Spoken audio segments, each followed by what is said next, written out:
ஒரு சீடன் வெளியூர் புறப்படுறதுக்கு தயாரா இருந்தான். ரொம்ப தூரம் போக போறான். திரும்பி வர நாளாகும். புறப்படுறதுக்கான ஆயத்த வேலைகள்ல ஈடுபட்டு இருந்தான். அந்த சமயம் பார்த்து இன்னொரு சீடன் அவங்கிட்ட வந்தான். நம்ம குரு உன்னை அழைச்சிட்டு வர சொன்னார், வா அப்படின்னு கூப்பிட்டான். இவன் உடனே புறப்பட்டு போனான். குருநாதரை பார்த்தான். அவர் காலில் விழுந்து வணங்கினான். வணங்கிவிட்டு எழுந்திரிச்சான். அவ்வளவுதான். குரு ஏதாவது உபதேசம் பண்ணுவாருன்னு எதிர்பார்த்தான். ஆனா நடந்தது என்ன தெரியுமா? குரு அவனுக்கு ஓங்கி ஒரு அடி கொடுத்தார். எதிர்பாராம இந்த அடியை வாங்கினதும் அந்த சீடன் அதிர்ந்து போயிட்டான். பக்கத்துல இருந்த மற்ற சீடர்களும் திகைச்சு போய் நின்னுட்டாங்க. அடி வாங்கின சீடனுக்கு மனசுக்குள்ள குழப்பம். நாம என்ன தப்பு பண்ணணும்? புறப்படுற நேரத்துல இப்படி குரு கிட்ட அடி வாங்குற மாதிரி ஆயிட்டுதே அப்படின்னு நினைச்சு மனசுக்குள்ள ரொம்ப வேதனைப்பட்டான். கொஞ்சம் துணிச்சலை வரவழைச்சுக்கிட்டு குருநாதர்கிட்டயே கேட்டுட்டான், சுவாமி, நான் என்ன தப்பு பண்ணினேன்? என்ன இப்படி அடிச்சுட்டீங்களே? ஒரு வார்த்தை கூட உங்களை எதிர்த்து நான் பேசினது இல்லையே. இவ்வளவு காலமா உங்க விருப்பத்துக்கு விரோதமா ஒரு காரியம் கூட நான் செஞ்சது இல்லையே. வந்ததும் வராததுமா ஒண்ணுமே சொல்லாம என்ன அடிச்சுட்டீங்களே. குருவே, நான் செஞ்ச குற்றம் தான் என்ன அப்படின்னு கண்ணீரோட பரிதாபமா கேட்டானா அந்த சீடன். ஆனா அந்த குரு முகத்துல கொஞ்சம் கூட கோபம் இல்லை. அவர் சிரிச்சுக்கிட்டே நின்னுகிட்டு இருந்தாராம். அதுக்கப்புறம் சொன்னாராம், என்னுடைய அருமை சீடனே, நீ ஒரு தவறும் பண்ணல. நான் உன்னை அடிச்சது நீ ஏதோ தப்பு பண்ணிவிட்டேங்கிறதுக்காக இல்ல. நீண்ட பயணம் போக போற. ஞாபகமா ஏதாவது கொடுத்து அனுப்ப வேணாமா? நீ ஞானம் பெற்ற பிறகுதான் திரும்பி வரப்போறேங்கிறது எனக்கு தெரியும். அதுக்கு பிறகு உன்னை வந்து அடிக்க முடியுமா?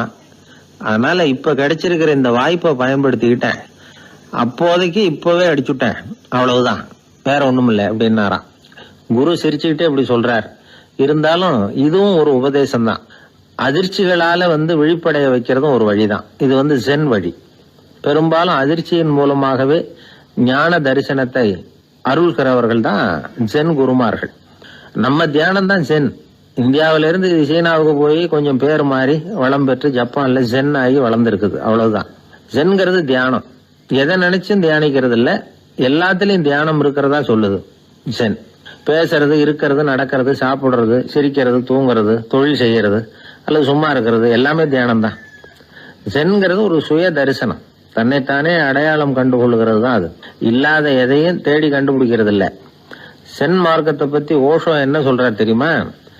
காணாமல் போன தன்னுடைய மூக்கு கண்ணாடி தன்னுடைய மூக்கின் மேல் இருப்பதை கண்டுகொள்வது போன்றது சென் அப்படிங்கிறார்.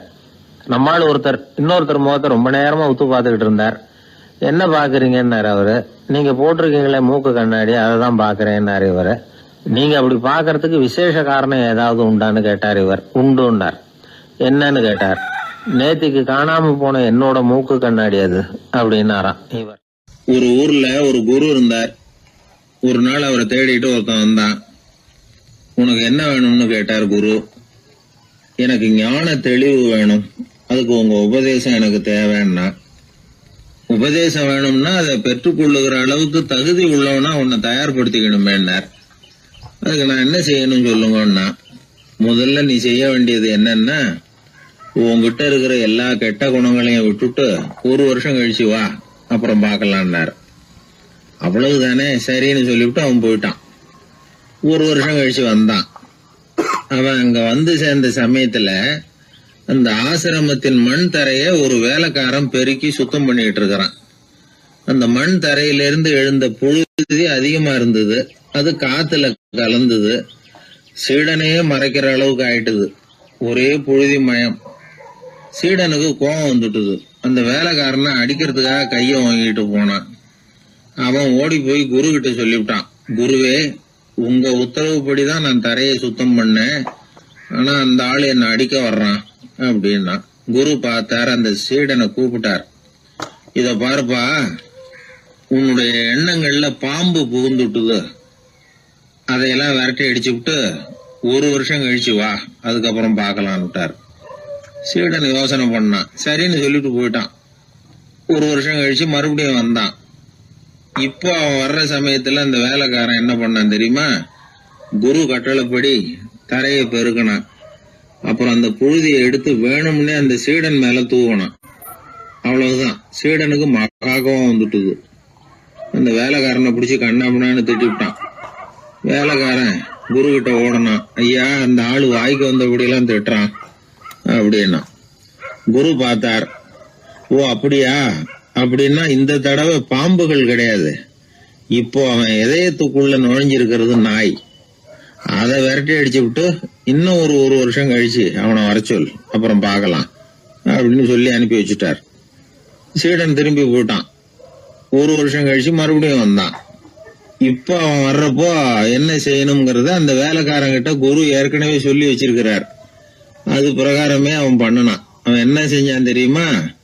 கூட்டி பெருக்கின புழுதியெல்லாம் ஒரு வாளி தண்ணியில போட்டு நல்லா கலக்கி அந்த சீடன் தலையில ஊத்தினான். இவ்வளவு செஞ்சும் இந்த தடவை அவனுக்கு கோபமே வரல. அதுக்கு பதிலா அவனை பார்த்து நன்றின்னா. எதுக்கு நன்றி தெரியுமா? எதையும் சகிச்சுக்கிட்டு அமைதியா இருக்கும் குணத்தை கற்றுக்கொள்வதற்கு உதவியா இருந்ததுக்காக அந்த வேலைக்காரனுக்கு நன்றி. இத கேள்விப்பட்ட உடனே அந்த குரு ஓடி வந்தார். இவனை கட்டி பிடிச்சுக்கிட்டார். இனிமே நான் உனக்கு உபதேசம் பண்ணலாம், அதுக்கான தகுதி உனக்கு வந்துட்டுதுன்னார். இதுல இருந்து என்ன தெரியுது? ஒருத்தர்கிட்ட உபதேசம் வாங்கணும்னா கூட அதுக்குன்னு ஒரு தகுதி நமக்கு தேவைப்படுது. சகிப்புத்தன்மை ஒவ்வொரு மனிதனுக்கும் தேவைதான். இந்த காலத்துல ஒரு குரு, அவரை தேடி ஒருத்தன் வந்தான். குரு அவனை நிமிர்ந்து பார்த்துட்டு சொன்னார், நீ முதல்ல சகிப்புத்தன்மையை வளர்த்துக்கிட்டு அதுக்கப்புறம் என்கிட்ட வாடினார். இவன் அவரை நிமிர்ந்து பார்த்துட்டு சொன்னான், குருவே, நான் உங்ககிட்ட வந்திருக்கிறதே சகிப்புத்தன்மையை வளர்த்துக்கிறதுக்காகத்தானே அப்படின்னு. மனுநீதி சோழன் வரலாறு நமக்கு தெரியும். அது மாதிரி நீதி தவறாத ஆட்சியாளர்கள் பல பேர் இருந்திருக்கிறாங்க இந்த உலகத்துல. ஹசரத் உமர் பின் கத்தாப் அப்படின்னு ஒருத்தர், இஸ்லாத்தின் 2வது கலீஃபா இவர். அவருடைய ஆட்சி காலத்துல நடந்த ஒரு நிகழ்ச்சி. இந்த மன்னருக்கு ஒரு மகன், அவர் பேரு அபு ஷஹ்மா. அந்த மிசர் நாட்டு கவர்னர் அமர் பின் நாஸ், அந்த மன்னருடைய மகன் கவர்னர் அவர்களுடைய கவனிப்புல இருந்தார். அந்த சமயத்துல ஒரு நாள் அவர் மதுபானா இருந்தனார். கவர்னருக்கு தெரிஞ்சு போச்சு. அவருக்கு தர்ம சங்கடமா போயிட்டுது. தவறு செஞ்சது மன்னருடைய மகன். கவர்னர் யோசனை பண்ணார். அவர் மெதுவா தன்னுடைய வீட்டுக்கு அழைச்சிட்டு வந்தார். அதிகமா அவரை கஷ்டப்படுத்தாம ஒரு சின்ன தண்டனை கொடுத்து பிரச்சனையை தீர்த்துட்டார். ஏதோ பேருக்கு ஒரு தண்டனை, அவ்வளவுதான். இது நடந்து கொஞ்ச நாள் கழிச்சு மன்னருக்கு இந்த விஷயம் தெரிஞ்சு போச்சு. தன்னுடைய மகன்கிறதுனால கவர்னர் லேசான தண்டனையோட விட்டுட்டார் அப்படிங்கறத புரிஞ்சுக்கிட்டார். உடனே கவர்னருக்கு தகவல் அனுப்பினார். அமர் பின் ஆஸ் அவர்களே, என்னுடைய மகன் மதுபானம் அருந்தி இருக்கிறான், அது உங்களுக்கு தெரிஞ்ச உடனே தண்டனை கொடுத்திருக்கிறீங்க. கலீஃபாவின் மகன்கிற காரணத்தினால குறைவான தண்டனையை கொடுத்ததாக கேள்விப்படுறேன். இது ஷரியத்தின்படி மாபெரும் குற்றம். உங்களுடைய நடத்தையும் மன்னிக்க கூடியதல்ல. இந்த கடிதம் கண்ட உடனே மகன் அபு ஷஹ்மாவை மதீனாவுக்கு அனுப்பி வைக்க வேண்டியது அப்படின்னு கடிதம் எழுதினார். அதை பார்த்தார் கவர்னர். உடனே கலீஃபாவின் மகனை மதீனாவுக்கு அனுப்பி வச்சார். மன்னர் முன்னாடி நீதி விசாரணை நடக்குது. தன்னுடைய மகனுக்கு சவுக்கடி வழங்கும்படியா உத்தரவிடுறார் ஹசரத் உமர் பின் கத்தாப். தண்டனை நிறைவேற்றப்பட்டது. கூடியிருந்தவர்கள்லாம் ஐயா கொஞ்சம் கருணை காட்டுங்க அப்படின்னு சொல்லி மன்னர்கிட்ட வேண்டிக்கிட்டாங்களாம். அந்த வேண்டுகோளை மன்னர் ஏத்துக்கல. நீதியின் முன்னால் தந்தை மகன் அன்பு நேசம் உறவு இந்த முறைகளை எல்லாம் கவனிக்க முடியாது. குற்றம் செஞ்சவர் தண்டிக்கப்பட வேண்டியவர், அவர் யாரா இருந்தாலும் சரி அப்படின்னாராம். எல்லா ஆட்சியாளர்களுமே கவனிக்க வேண்டிய ஒரு செய்தி இது. அவர் ஒரு நாள் தன்னுடைய அரசாங்க கணக்கு வழக்குகளை பார்த்துட்டு இருக்கிறார். அந்த சமயத்துல அவரை பார்க்க ஒரு பெரிய மனிதர் வந்தார். இவர் தன்னுடைய சொந்த வேலை காரணமா வந்திருக்கிறார் அப்படிங்கறத அவர் புரிஞ்சுக்கிட்டார். உடனே அது வரைக்கும் எரிஞ்சுகிட்டு இருந்த விளக்க அணைச்சுட்டு இன்னொரு விளக்க ஏற்றி வச்சுக்கிட்டாராம். இந்த செயலுக்கு என்ன காரணம்னு கேட்டிருக்கிறார் வந்தவர். இதுக்கு அவரு சொன்னார், ஐயா, நீங்க வந்த போது இங்க எரிஞ்சுகிட்டு இருந்தது அரசாங்க விளக்கு, இப்ப எரியறது சொந்த விளக்கு. சொந்த விஷயங்களை பேசுறப்போ அரசாங்க பணத்தை செலவு பண்ணக்கூடாது, அதனாலதான் விளக்க மாத்தனே அப்படின்னாராம். இப்படிலாம் பல பேர் இந்த உலகத்துல இருந்திருக்கிறாங்க. ஆனா இப்ப எல்லாம் பல பேர் அப்படி இருக்கிறது இல்ல. ஒருத்தர் அப்படிதான் அரசாங்க விஷயங்களை பார்த்துக்கிட்டு உட்கார்ந்து இருக்கிறார். அந்த சமயத்துல ஒரு பெரிய தொழில் அதிபர் அவரை பார்க்க வந்திருக்கிறார். இவரு சடார்னு எழுந்திருச்சு எரிஞ்சுகிட்டு இருந்த விளக்க அணைச்சுட்டார். எங்கும் ஒரே இருட்டு. ஏன் விளக்க அணைச்சுட்டீங்கன்னு கேட்டிருக்கிறார் வந்தவர். இங்க நடக்கிறது மத்தவங்க கண்ணுல பற்றக்கூடாது அப்படிங்கறதுக்காக தான் விளக்க அணைச்சேன். நீங்க கொண்டு வந்திருக்கிறத அப்படி ஒரு ஓரமா வச்சுட்டு போடுங்க, அதுக்கப்புறமா விளக்க போட்டு நான் எடுத்துக்கிறேன் அப்படின்னாராம் இவர். ஒரு குழந்தை அம்மா கிட்ட போச்சு, அம்மா என்ன தூக்கிக்க. உடனே அந்த அம்மா அந்த குழந்தைய தூக்கி இடுப்புல வச்சுக்கிறாங்க. எந்த பக்கம் வச்சுக்கிறாங்க? இடது பக்கம். பொதுவா குழந்தைய தூக்குறவங்க யாரும் வலது பக்கம் இடுப்புல வச்சுக்கிறது இல்ல. விவரம் தெரியாத சில ஆம்பளைகளை அப்படி தூக்கி வச்சுக்கிட்டு அலையிறது உண்டு. ரொம்ப காலமாவே குழந்தைகளை இடுப்புல இடது பக்கமா வச்சிருக்கிற பழக்கம் தான் இருந்து வந்திருக்குது. இதுக்கு ஆய்வாளர்கள் என்ன காரணம் சொல்றாங்க தெரியுமா? அப்படி இருந்தாதான் குழந்தை சொல்றத குழந்தை நினைக்கிறத தாயினால நல்லா உணர முடியுதாம். இடது பகுதி ஆட்சி பண்றது குறிப்பா காதின் தலைமையாக இருக்கிறது வலது பக்கம் தான். அதனால தாய் குழந்தைக்கு பதில் சொல்லவோ அது என்ன கேக்குதுங்கிறத சீக்கிரமா புரிஞ்சுக்கிட்டு நடந்துக்கவோ அதுதான் சௌரியம் அப்படின்னு ஆய்வாளர்கள் இதுக்கு காரணம் சொல்றாங்க. இதனால என்ன ஆகுதான், தாய்க்கும் குழந்தைக்கும் நெருக்கம் அதிகமாகுதான், குழந்தைக்கும் பாதுகாப்பு அதிகமா. அது மட்டும் இல்ல, ஒரு தாய் தன்னுடைய குழந்தைய இடுப்புல சுமக்கிறதுனால அவள் நினைக்கிறத அவளோட இதய துடிப்ப குழந்தை உணர்தான். 9 மாதத்துக்கு அதிகமா இருந்த இடம் இல்லையா, அதனால அவளை பத்தி நல்லா அறிந்து கொள்ளுகிற வாய்ப்பும் குழந்தைக்கு கிடைக்குது. நம்ம முன்னோர்கள் ரொம்ப காலத்துக்கு முன்னாடியே வலது கையை பார்க்க ஆரம்பிச்சிட்டாங்களாம். அவங்க பயன்படுத்திய கல் ஆயுதங்கள்லாம் வலது பக்கமா தான் தீட்டப்பட்டிருக்குது. அதுல இருந்து நமக்கு என்ன தெரியுதுன்னா, வலது கையை தான் உபயோகப்படுத்தி இருக்கிறாங்கிறது தெரியுது. இப்படி எல்லாம் இருந்தா கூட இன்னைக்கு நம்மள 10ல் ஒருத்தருக்கு ஒரு பழக்கம் உண்டு, அது இடது கை பழக்கம். ஆனாலும் 2 கைகளும் ஒற்றுமையா இருக்கிறதுக்கு தான் ரொம்பவும் முயற்சி பண்ணுதான். இப்போ வலது கை பழக்கம் உள்ளவங்க பேசுறதுக்கு எழுதுறதுக்கு செயல்படுத்துற தலைமையகம் தலையின் பின்புறம் பிடரியில் இருக்குது. இடது கை பழக்கம் உள்ளவங்களுக்கு மூளையில 2 பக்கங்கள்லயும் தலைமையகம் இருக்குது. இது விஞ்ஞானிகள் சொல்றது. எத்தனையோ மேதைகள் இடது கை பழக்கம் உள்ளவங்களா இருந்திருக்கிறாங்க. அமெரிக்க மேதை பெஞ்சமின் பிராங்கிலின், இத்தாலிய ஓவியர் லியோனார்டோ டாவின்சி, இப்படி நிறைய பேர் இருந்திருக்கிறாங்க, இப்பவும் இருக்கிறாங்க. காலங்காலமா இயல்பாவே இடது கை பழக்கம் இருந்து வந்திருக்குது. அப்படி இருக்கிறப்போ வலது கை எப்போ இடது கைய வென்றது, ஜெயிச்சது அப்படிங்கிற விவரம் இன்னமும் யாருக்குமே புரியல, ஆய்வாளர்களுக்கும் புரியல. அவங்களும் யோசிச்சுக்கிட்டு இருக்கிறாங்க. உலகம் இடது பக்கமா தான் சுத்துது.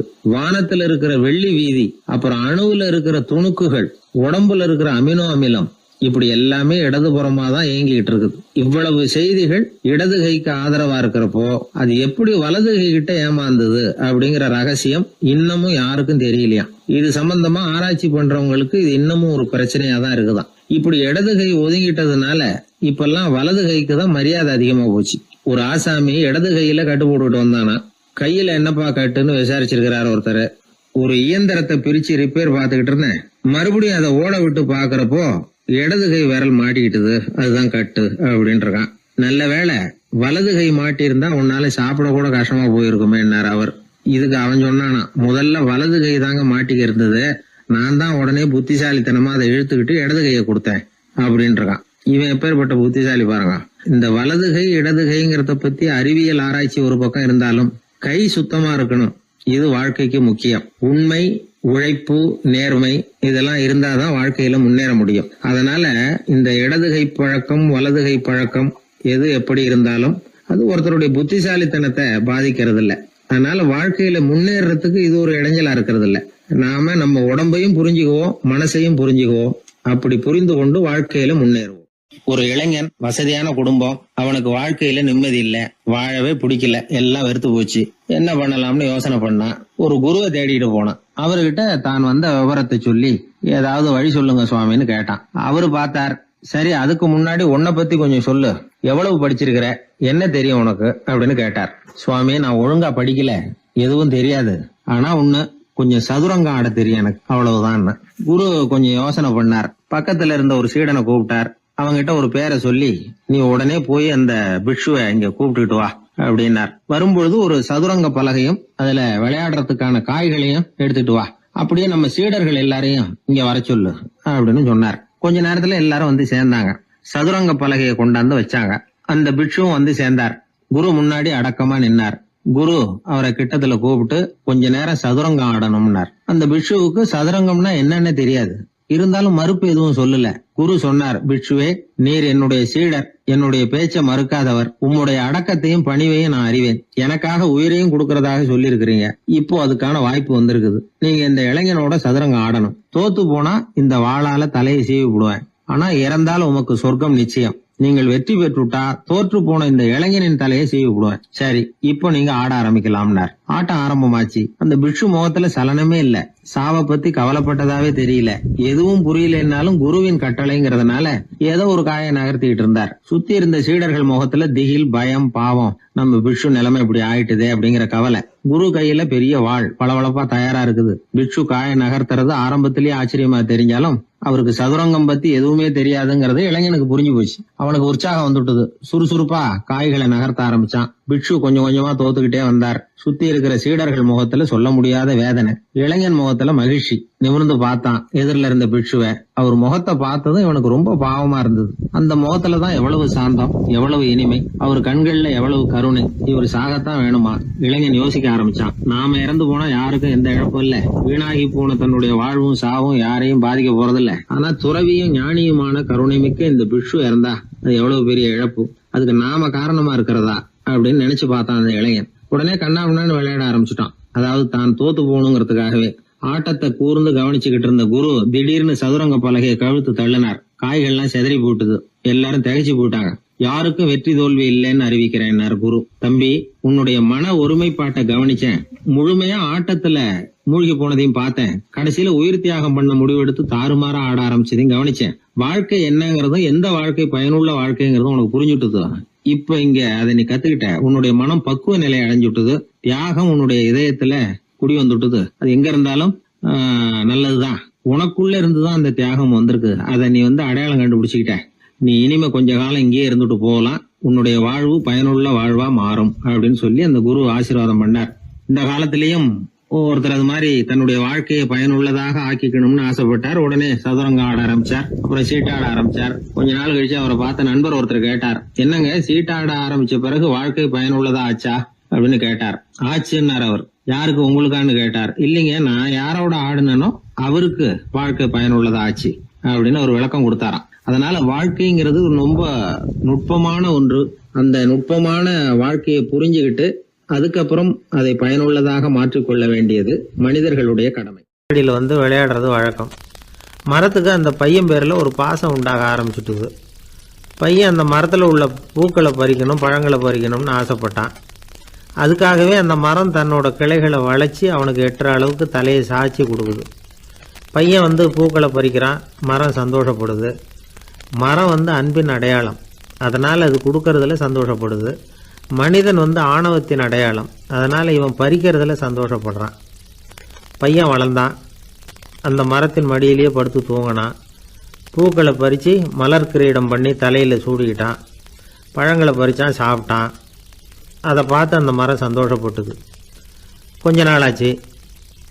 பையன் இன்னும் கொஞ்சம் பெரியவனானான். அந்த மரத்து மேலே ஏறி கிளையில் உட்காந்துக்கிட்டு ஊஞ்சல் ஆட ஆரம்பித்தான். அவனுக்கு சௌகரியத்தை கொடுக்கறதுல மரத்துக்கு ஆனந்தம், மரத்துக்கு அசௌகரியத்தை கொடுக்கறதுல அவனுக்கு ஆனந்தம். இது அன்புக்கும் ஆணவத்துக்கும் உள்ள வித்தியாசம். பையன் இன்னும் கொஞ்சம் வளர்ந்தான். அவனுக்கு கடமை, லட்சியம் எல்லாம் சேர்ந்தது. படித்து பரீட்சை எழுதி பாஸ் ஆக வேண்டியிருந்தது. அதனால் மரத்துக்கிட்ட வர்றதில்லை அவன். ஆனால் மரம் இவனுக்காக காத்துக்கிட்டு இருக்குது. இவன் உலக விஷயங்களில் மூழ்கிட்டான். தற்செயலாக ஒரு நாள் அந்த பக்கமாக போனான். மரம் அவனை பார்த்துது. மறந்துட்டியா என்ன, நான் உன்னை பார்க்கணும்னு ஆவலாக காத்துக்கிட்டு இருக்கேனே அப்படின்னுது. இவன் பார்த்தான். நீ என்ன வச்சிருக்கிற, நான் உங்ககிட்ட ஏன் வரணும், உங்ககிட்ட பணம் இருக்குதா சொல்லு, வர்றேன். ஏன்னா நான் இப்போ பணத்தை தான் தேடிக்கிட்டு இருக்கிறேன் அப்படின்னா. உனக்கு பணம் தானே வேணும், என்னுடைய பழங்களை பறிச்சிக்கோ, அதையெல்லாம் விற்பனை பண்ணு, பணம் கிடைக்கும் அப்படின்னு அந்த மரம். உடனே அவன் மரத்தில் ஏறினான். பழங்களை பறித்தான். பழுக்காத காய்களையும் சேர்த்து பறித்தான். தன்னோட கிளை கொம்புகள் உடைஞ்சா கூட அதுக்காக அந்த மரம் கவலைப்படலை, சந்தோஷப்பட்டுது.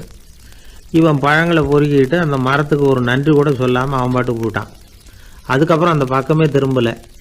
பணம் சம்பாதிக்கிறதுலேயே குறியாக இருந்தான். மரத்துக்கு மறுபடியும் வருத்தம், அவன் வரலையேன்னு. பல வருஷம் கழித்து அவன் வந்தான். வா மகனே, என்னை கட்டி பிடிச்சிக்கொண்டுது அந்த மரம். நான் என்ன இன்னமும் சின்ன பிள்ளையா உன்னை கட்டி பிடிச்சிக்கிறதுக்கு அப்படின்னா அவன். நான் இப்போ ஒரு வீடு கட்ட போகிறேன், அதுக்கு உன்னால் உதவ முடியுமா அப்படின்னா. என்னுடைய கிளைகளை வெட்டிக்கோ அப்படின்னுது மரம். கொஞ்ச நேரத்தில் மரத்தை அப்படியே மொட்டை அடிச்சுட்டான்.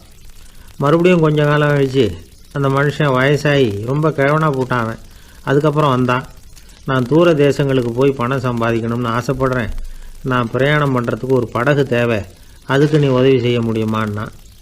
அது ஒன்றும் பெரிய பிரச்சனை இல்லை, என்னுடைய அடிமரத்தை வெட்டிக்கோன்னுது அந்த மரம். அவன் வெட்டினான், படகு செஞ்சான், போயிட்டான். இனிமேல் திரும்பி வருவானோ மாட்டானோ அது தெரியாது. ஆனால் இந்த அடிமரம் அவனுக்காக காத்துக்கிட்டு இருக்கும். ஏன்னா இது அன்பின் அடையாளம், அவன் ஆணவத்தின் அடையாளம். அன்பு கொடுக்கறதுக்கு தான் ஆசைப்படும், ஆணவம் வாங்கிறதுக்கு தான் ஆசைப்படும். இப்படி ஒரு கதையை ஒரு பெரியவர் சொல்லியிருக்கிறார். அதை நாம் சிந்திச்சு பார்க்கணும். எல்லாமே நாற்காலிக்கு ஆசைப்படாதவர்கள் அப்படின்னு சொல்லிட முடியாது. ஏன்னா நிறைய பேர் நாற்காலிக்கு ஆசைப்படுறவங்கள நாம் பார்க்குறோம். உட்கார்றதுக்கு ஒரு நாற்காலி கிடச்சிடாதா, அதோட ஒரு கால் உடஞ்சி முக்காலியாக இருந்தாலும் பரவாயில்ல, ஒரு மாதிரியாக அனுசரித்து உட்காந்துக்கலாம் அப்படின்னு அலையிறவங்க எத்தனை பேர்? இந்த காலத்தில் மட்டும்தான் அப்படின்னு இல்லை, அந்த காலத்துலேயும் இதே மாதிரி ஆசைகள் சபலங்கள் இருந்திருக்கும் போல இருக்குது. பரமசிவன் வசிஷ்டருக்கு ஒரு விசேஷமான ஆசனத்தை கொடுத்துருந்தாராம். சரி, அப்படி என்ன அதில் விசேஷம்னா, வசிஷ்டர் ஒரு குறிப்பிட்ட இடத்துக்கு போகணும்னு நினச்சி புறப்படுறாருன்னு வச்சுக்கோங்க. அவருக்கு முன்னாடியே இந்த ஆசனம் புறப்பட்டுரும். போய் ஒரு வசதியான இடமா பார்த்து இருந்துக்கும். வசிஷ்டர் போவார். அங்கே போனதும் எங்கே உட்காரலாம்ங்கிற இட பிரச்சனையெல்லாம் அவருக்கு ஏற்படுறதில்ல. அதுதான் இவருடைய இருக்கை அங்கே முன்னாடியே போய் காத்துக்கிட்டு இருக்குதே. நேராக போவார், அதில் உட்காந்துக்குவார். மற்ற முனிவர்கள்லாம் இதை பார்த்தாங்க. அவங்களுக்கு பொறாமையாக இருந்துதான். எல்லோரும் ஒரு இடத்துல கூடி இதை பற்றி பேசியிருக்கிறாங்க. என்ன இது, நாமளும் அவரை மாதிரி தானே இருக்கிறோம், இருந்தாலும் நமக்கும் அது மாதிரி ஒரு ஆசனம் கிடைக்கலையே அப்படின்னு யோசனை பண்ணியிருக்காங்க. சரி, நேராக பரமசிவன்கிட்டே போவோம், இதை பற்றி கேட்போம் அப்படின்னு நினச்சிக்கிட்டு போனாங்களாம். பரமசிவனை பார்த்துருக்குறாங்க.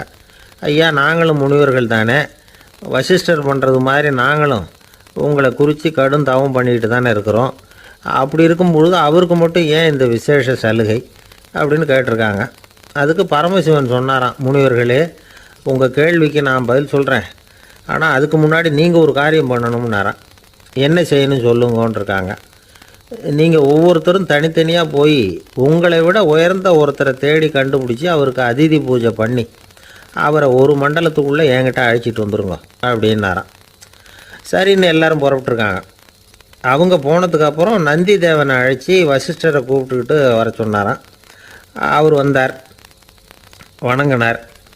வசிஷ்டரே, இன்னையிலேருந்து ஒரு மண்டலத்துக்குள்ளே உங்களை விட தாழ்ந்தவர் ஒருத்தரை தேடி கண்டுபிடிச்சி அவருக்கு அதிதி பூஜை பண்ணி அவரை என்கிட்ட கூப்பிட்டுட்டு வாங்கன்னு விட்டார். சரின்னு இவரும் புறப்பட்டு போயிட்டார். கொஞ்ச நாள் ஆச்சு. முனிவர்கள்லாம் திரும்பி வந்தாங்க. பரமசிவன் முன்னாடி நின்னாங்க. ஐயா, எவ்வளவோ தேடி பார்த்துட்டோம், எங்களை விட உயர்ந்தவர்கள் யாருமே கிடைக்கல அப்படின்னாங்களாம். வசிஷ்டரும் சேர்ந்தார். ஐயா, எவ்வளவோ தேடி பார்த்தேன், என்னை விட தாழ்ந்தவர் யாருமே கிடைக்கல அப்படின்னாராம். அவரே தொடர்ந்து சொன்னார், என்னுடைய மனைவி எனக்கு அடங்கினவ தானே, அவளுக்காவது அதிதி பூஜை பண்ணி அழைச்சிட்டு வந்துடலாமான்னு யோசித்து பார்த்தேன். என்னோட மனசு அதுக்கும் இடம் கொடுக்கல. ஏன்னா அவளோட விரதத்துக்கு முன்னாடி நாம் ஏமாத்திரம் அப்படின்னு யோசித்து பார்த்தேன். அதனால் அந்த எண்ணத்தையும் கைவிட்டுட்டேன் அப்படின்னு ரொம்ப வருத்தத்தோடு சொன்னாராம். இதை கேட்ட உடனே மற்ற முனிவர்களுக்கு வெக்கமாக போச்சு. இந்த உலகத்தில் நம்மளை விட மேலானவங்க யாருமே இல்லைன்னு நாம் நினச்சோம். வசிஷ்டரோ தன்னை விட தாழ்வானவங்க யாருமே இல்லைன்னு நினைக்கிறார். பரமசிவன் ஏன் அந்த ஆசனத்தை அவருக்கு மட்டும் கொடுத்தார் அப்படிங்கிற கேள்விக்கான பதில் அவங்களுக்கு கிடச்சிட்டு தான். இந்த காலத்தில் நாம் எப்படி நினைக்கிறோம்னா, எல்லாரும் நம்மளை விட மட்டமானவங்கன்னு நினைக்கிறோம். அதனால் நாம் மட்டும் நாற்காலியில் உட்காந்தா போதும் அப்படின்னு நினைக்கிறோம். ஏமாந்து போனவங்க சந்தர்ப்பம் பார்த்து காலை வாரி விட்டுடுறாங்க, கீழே விழுந்து காலை உடச்சிக்கிறோம். அதுதான் இன்றைக்கி நடக்கிறது. ஒரு அம்மா தன்னோட வீட்டுக்காரரை ஒரு மனோதத்துவ டாக்டர்கிட்ட அழைச்சிட்டு போனாங்களாம். என்ன ப்ராப்ளம்னு கேட்டிருக்கார் டாக்டர். எங்கள் வீட்டுக்காரர் அடிக்கடி நாற்காலியில் உட்காந்து காலை உடச்சிக்கிறார் அப்படின்னாங்களாம். அப்படின்னா அந்த நாற்காலியில் தான் ஏதோ கோளாறு அப்படின்னாரான் டாக்டர். அப்படி இருக்க முடியாது டாக்டர் அப்படின்னாங்களாம் அந்த அம்மா. அது எப்படி அவ்வளோ உறுதியாக சொல்கிறீங்கன்னு கேட்டிருக்கார் அந்த டாக்டர். எங்கள் வீட்டில் நாற்காலியே கிடையாது டாக்டர், இவர் இருக்கிறதா நினச்சிக்கிட்டு உட்கார்றார், அதுதான் ப்ராப்ளம். ஒரே ஒரு ஊரில் ஒரு ராஜா இருந்தார், ரொம்ப நல்லவர். ஒரு நாள் அரண்மனையில் விசாரணை நடந்துக்கிட்டு இருக்குது. அதில் ஒரு வழக்கு. ஒரு விவசாயி புகார் கொடுக்குறார். என்ன புகார்னா, அவர் வயலில் ஆடுகள் மேய்ஞ்சி பயிரை அழிச்சுட்டுது. நிறைய உழைச்சி செலவு பண்ணி பயிரை உண்டாக்கி வச்சுருந்தேன், எல்லாம் போயிட்டுது. இனிமேல் நான் என்ன செய்கிறது, நீங்கள் தான் சரியான தீர்ப்பு வழங்கணும் அப்படின்னார் அந்த விவசாயி. அந்த ஆடுகளுக்கு சொந்தக்காரர் யாருன்னு கண்டுபிடிச்சி அரண்மனைக்கு அழைச்சிட்டு வாங்கன்னு உத்தரவு போட்டார் ராஜா. சேவகர்கள் போனாங்க, ஆளை கண்டுபிடிச்சாங்க, கூப்பிட்டுக்கிட்டு அரண்மனைக்கு வந்துட்டாங்க. ராஜா விசாரணை பண்ணார். அப்புறம் விசாரித்து முடிச்சுவிட்டு தீர்ப்பு வழங்கினார். இந்த விவசாயி அடைந்திருக்கிற இழப்புக்கு ஈடாக உன்னுடைய ஆடுகளை அவங்ககிட்ட கொடுத்துட வேண்டியது அப்படின்னு சொல்லிவிட்டார். உன்கிட்ட இருக்கிற ஆடு பூரா அவன்கிட்ட கொடுத்துரு, அந்த ஆட்டுனால் ஏற்பட்ட இழப்பு சரியாக போகட்டும் அப்படின்னு தீர்ப்பு வழங்கிட்டார். அந்த மன்னருடைய மகன் இதை பார்த்துக்கிட்டே உட்காந்துருந்தான். இந்த தீர்ப்பை இன்னும் கூட சிறப்பாக வழங்கலாமே அப்படின்னு நினச்சான். அப்பாக்கிட்ட சொன்னான். உடனே அந்த அரசர், சரி நீயே இதுக்கு சரியான தீர்ப்பு சொல்லு அப்படின்னார். அந்த இளவரசன் தீர்ப்பு சொல்கிறான். அவன் சொன்ன தீர்ப்பு என்னன்னா, உங்ககிட்ட இருக்கிற ஆடுகள் எல்லாத்தையும் 1 வருஷ காலத்துக்கு அந்த விவசாயிகிட்ட ஒப்படைச்சிட வேண்டியது. அந்த 1 வருஷத்துக்குள்ள அந்த ஆடுகள் போடுற குட்டிகள், பால், எரு எல்லாம் விவசாயி எடுத்துக்க வேண்டியது. 1 வருஷத்துக்கு அப்புறம் உங்களுடைய ஆடுகளை நீங்களே திருப்பி வாங்கிக்க வேண்டியது. இதுதான் இளவரசன் சொன்ன தீர்ப்பு. இது சரியான தீர்ப்பு தான். இனிமேல் என்னுடைய அரச பொறுப்புகளை இளவரசர் வசம் ஒப்படைக்கிறேன் அப்படின்னு சொல்லி ஒப்படைச்சுட்டாராம். அதாவது தாவூத் நபி, சுலைமான் நபி இவர்களுடைய சரித்திரத்தில் இந்த சம்பவம் காணப்படுறதாக ஒரு நண்பர் சொன்னார்.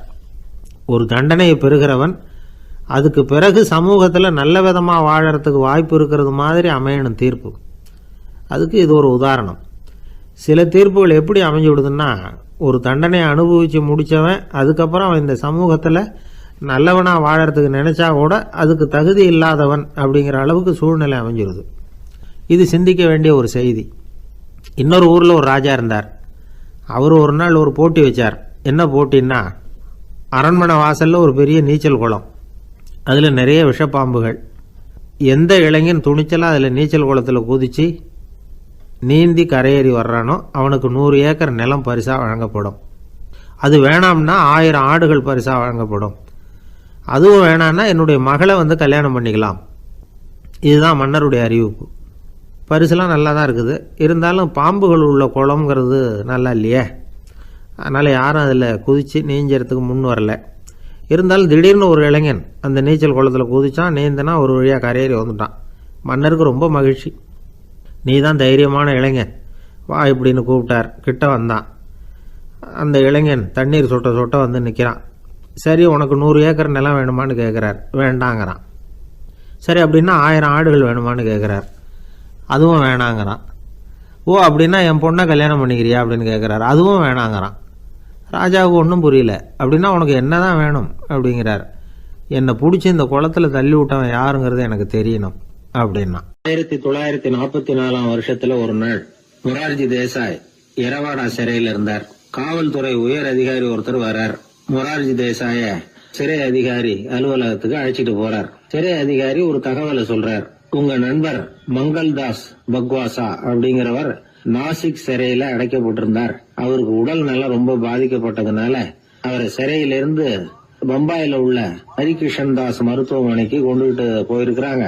அவரு உங்களை பார்க்கணும்னு ரொம்ப ஆவலோட இருக்கிறார். அதனால நீங்க வந்து பரோல்ல போய் பாத்துட்டு வாங்களே அப்படின்னார். நிபந்தனையோட போய் பாத்துட்டு வரலாம்னார். தியாக செம்மல்கள் பரோல்ல செல்றது இல்ல அப்படிங்கிற உறுதியோட தான் சிறைச்சாலைக்கு வருவாங்க. இப்படி இருக்கிறப்போ மொரார்ஜி மட்டும் பரோல்ல போயிட்டு வர்றதுக்கு எப்படி சம்மதிப்பார்? உயிர் நண்பரின் உயிர் சொல்லாடுது அப்படிங்கறத கேட்டதும் உடனே போய் பார்க்கணும்னு ஆவல் தான். இருந்தாலும் வரன்முறையை மீறி போய் பாக்குறதுன்னா அது தேச பக்தியையே அவமானப்படுத்துறது மாதிரி ஆகும் அப்படிங்கறத அவர் உணர்ந்தார். அதனால நான் வந்து பரோல்ல போகிறதுக்கு நான் தயாரா இல்லை அப்படின்னு சொல்லிவிட்டாராம். நண்பருடைய கடைசி ஆசைய நிறைவேற்றுறது உங்க கடமை இல்லையா அப்படின்னு கேட்டிருக்காரு சிறை அதிகாரி. கடமை தான், அதே சமயம் என்னுடைய கடமையை காப்பாத்துறதும் முக்கியமாச்சே அப்படின்னாரா இவர். அதுக்கப்புறம் அந்த அதிகாரி நிபந்தனை இல்லாமலே மொரார்ஜியை வந்து வெளியில அனுப்புறதுக்கு சம்மதிச்சாராம். அப்படி இருந்தும் மத்த நண்பர்களை கலந்துகிட்டு தான் மொரார்ஜி வெளியில புறப்பட்டாராம். பம்பாய்க்கு போனார். படுக்கையில நண்பரை சந்திச்சார். அவர் ரொம்ப மோசமான நிலைமையில இருந்தார். உடல்நிலை கவலைக்கிடம்னு தான் டாக்டர்களும் சொன்னாங்க. மங்கள்தாஸ், இனி எனக்கு வாழ்க்கையில என்ன இருக்கு, நான் இறந்து விடுறதே மேலுன்னாராம். மொரார்ஜிக்கு ரொம்ப வருத்தமா போச்சு. மங்கள்தாஸ் இல்லத்துல இருந்த சமயத்துலதான் மொரார்ஜிய கைது பண்ணாங்களாம். அந்த அதிர்ச்சி தான் மங்கள்தாஸ ரொம்ப பாதிச்சிருக்கு அப்படிங்கறத அவர் புரிஞ்சுக்கிட்டார். இத பாருங்க, விடுதலை போராட்டத்துல ஈடுபடுறவங்களை கைது பண்றதும் சிறையில அடைக்கிறதும் சகஜம் தானே. அன்னைக்கு உங்க வீட்டுல இருந்தப்போ நான் கைது செய்யப்படலைன்னாலும் இன்னொரு இடத்துல நான் கைது செய்யப்பட்டுதான் இருப்பேன். அதனால அதை பத்தி நீங்க ஏன் வேதனைப்படணும்? நீங்க தைரியமா உறுதியா இருக்கணும். அது மட்டும் இல்ல, அது வரைக்கும் மருந்தே சாப்பிடாம இருந்த மங்கள்தாஸ மருந்து சாப்பிட வச்சாராம். 2 நாள் அவர் பக்கத்திலே இருந்தார். அதுக்கப்புறம் பெரிய டாக்டரை பார்த்து மங்கள்தாஸ் உடல் நல சம்பந்தமா விசாரிச்சார். இப்ப பரவாயில்ல, தேறி இருக்கிறார். எப்படி இருந்தாலும் இன்னும் ஒரு 6 மாசம் தான் அவர் உயிரோட இருப்பார் அப்படின்னு சொல்லிவிட்டாரு டாக்டர். ஆனா அதுக்கப்புறம் நடந்தது என்ன தெரியுமா? மங்கள்தாஸ் அதுக்கப்புறம் 25 வருஷம் சௌக்கியமா இருந்தாராம். இவர் 6 மாசம் தான் இருப்பாருன்னு சொன்ன அந்த டாக்டர் 6 மாசத்துல ஒரு எதிர்பாராத விபத்துல சிக்கி இறந்து போனாராம். 6 மாசம்னு டாக்டர் போட்ட கணக்கு சரிதான், ஆனா இடம் தான் மாறி போச்சு. ஒரு திருடன் ஒரு வீட்டுல போய் திருடணும்னு திட்டம் போட்டான். இருட்டுனதும் போய் திருடணும். ஆனா ராத்திரி ஆனா வாசல் கதவை சாத்தி உள்பக்கம் தாழ்பால் போட்டுருவாங்களே, என்ன பண்றது, எப்படி வீட்டுக்குள்ள போறது? இவன் யோசனை பண்ண ஒரு முடிவுக்கு வந்தான்.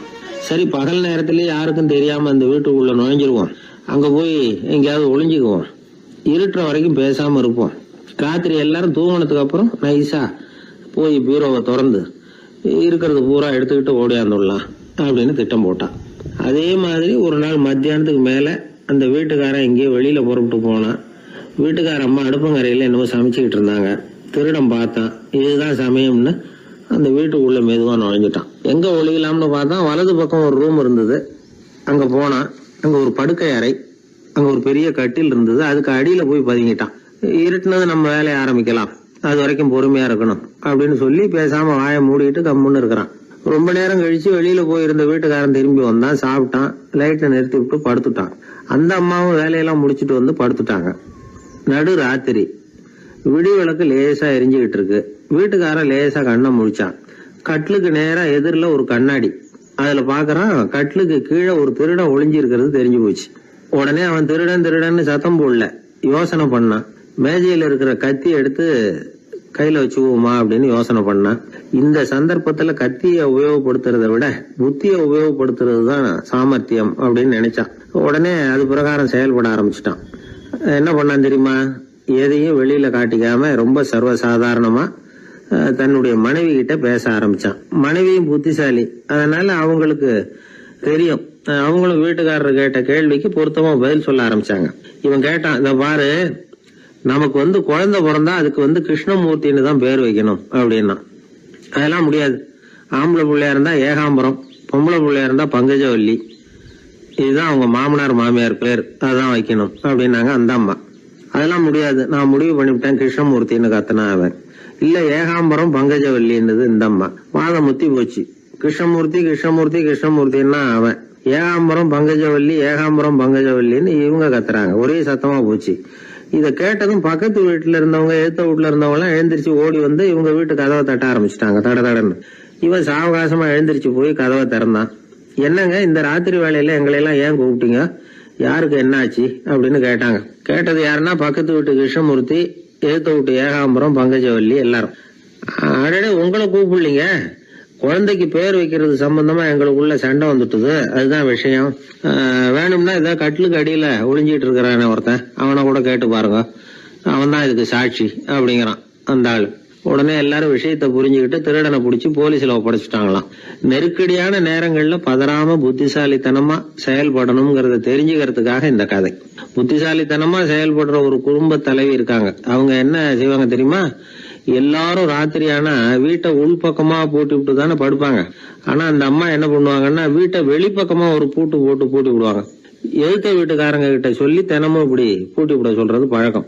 ஏங்க அப்படி செய்யறீங்க, திருடன் சுலபமா உள்ளே வந்துடக்கூடாதுங்கிறதுக்காகவா அப்படின்னு கேட்டாங்க. இல்லைங்க, சுலபமா வெளியில போயிடக்கூடாதுங்கிறதுக்காக அப்படின்னாங்க. என்னங்க சொல்றீங்க அப்படின்னு கேட்டாங்க. ஆமாங்க, இவருக்கு அந்த பழக்கம் உண்டு அப்படின்னு தன்னுடைய வீட்டுக்காரரை காட்டினாங்க. பக்கத்து வீடுகள் பத்திரமா இருக்கணுங்கிறதுக்காக தன்னுடைய வீட்டை பூட்டி வைக்கிறது ஒரு பெரிய விஷயம் தானே. ஒரு வயதான குரு சாய்வு நாற்காலியில உட்கார்ந்திருந்தார். ஒரு ஆள் அவரை தேடிட்டு வந்தான். வந்து அவர் முன்னாடி நின்னான். ஐயா, நான் உங்களுக்கு சீடனா ஆயிடலாம்னு நினைக்கிறேன் அப்படின்னா. அந்த குரு நிமிந்து பார்த்தார். இத பாருப்பா, அது அவ்வளவு சுலபமான வேலை இல்லை. அப்படியா சொல்றீங்க அப்படின்னா. ஆமா, நீ ஒரு சீடனா ஆகணும்னா உன்னுடைய அகங்காரத்தை எல்லாம் விட்டுடணும், தியானத்துல முழுமையா ஈடுபடணும், இது மாதிரி இன்னும் பல காரியங்களை ஒழுங்கா செய்யணும், ஒரு ஈடுபாட்டோட செய்யணும். அது மட்டும் இல்ல, இதெல்லாம் தொடர்ந்து நீண்ட நாட்களுக்கு செய்ய வேண்டி இருக்கும். அப்படி உன்னால முடியுமா அப்படின்னார். வந்தவன் யோசிக்க ஆரம்பிச்சான். சீடனாகிறதுலேயே இவ்வளவு சிரமம் இருக்குங்கிறது அவனுக்கு தெரியாது. யோசிச்சுக்கிட்டே அந்த குருவை பார்த்தான். அவரு சாய்வு நாற்காலியில இருந்த நிலைமைய பார்த்தான். சரிங்க சுவாமி, சீடனாகிறது இவ்வளவு கஷ்டம்னா அது வேணாம், அதுக்கு பதிலா உங்களை மாதிரி ஒரு குருவா ஆயிடுறேனே அப்படின்னா. குரு சிரிச்சார். நீ சொல்றது சரிதான், குருவாகிறது சுலபமான வேலைதான் அப்படின்னார். இதை கேட்டதும் அந்த ஆளுக்கு ஏகப்பட்ட சந்தோஷம். கஷ்டப்படாம குருவாயிடலாம் போல இருக்குதே அப்படின்னு கணக்கு போட்டான். பிறகு அந்த குரு சொன்னார், நீ குருவாயிட்டா பல சீடர்களுக்கு தலைவனா ஆகணும், அவங்கள வழி நடத்தி செல்லணும். அது கஷ்டமாச்சே. ஏன்னா பல பேர் கோவப்படுறவங்களா இருப்பாங்க, சில சமயம் சண்டை கூட போட்டுக்குவாங்க, சொல்றத கேட்க மாட்டாங்க, பணிவு இருக்காது, இப்படிப்பட்டவங்களை எல்லாம் சமாளிக்கிறதுங்கிறது ரொம்ப ஆபத்தான விஷயமாச்சேன்னார். என்ன சுவாமி, இப்ப கொஞ்ச நேரத்துக்கு முன்னாடி தானே சொன்னீங்க குருவா ஆகிறது சுலபம்னு அப்படின்னா. ஆமா, அது சரிதான். இப்ப என்னையே பாரு, நான் எவ்வளவு ஓய்வா இருக்கிறேன். ஆனா ஒருத்தன் பல சீடர்களை வழி நடத்தி செல்லணும், அல்லது ஒரு சீடன் ஆயிடணும்.